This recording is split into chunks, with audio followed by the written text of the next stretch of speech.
નમસ્કાર, જય ગૌ માતા। તાપી જિલ્લાના સાતકાસી ગામે આ 200 જેટલી ગૌ માતાઓ ખિલ્લાર, જે આપણી ભારતીય નસ્લની જે ખિલ્લાર પ્રકારની ગાય માતાઓ છે એનું આ એક ગૌધન છે।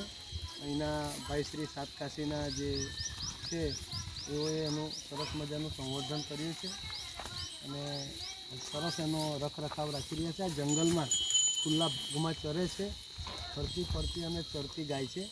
આનું દૂધ ઓછું છે પણ બળદની જે ગુણવત્તા છે ખેતીકામ માટે, ભારવાહન માટે બળદોની ગુણવત્તા ખૂબ સરસ છે।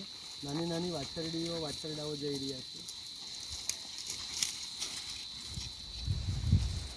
નમસ્કાર, જય ગૌ માતા। આ જંગલમાં હરતી ફરતી અને ચરતી ખિલ્લાર ગાય આપ જોઈ રહ્યા છો ને એ ગાયોનું મહત્ત્વ સૌથી વધારે અહીંયા બળદના માટે છે કે જે ગાયો બળદ આપે ને એ બળદ અહીંયા ખેતીમાં ને તાકાતવાર બળદનું પ્રમાણ ધરાવે છે આ ગાય, એટલે એ સૌથી વધારે એને ખેતીમાં ઉપયોગ કરવામાં તે આ ગાયોનો ઉપયોગ કરે છે।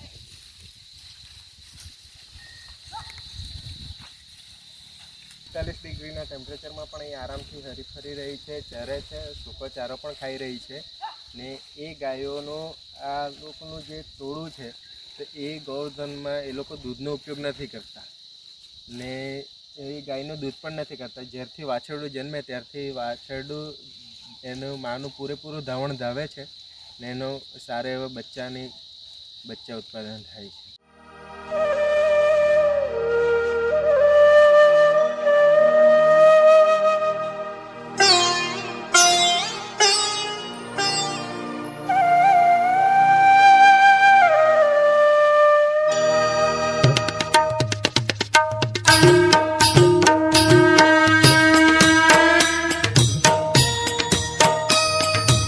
जय जय गौ माता मैया, जय जय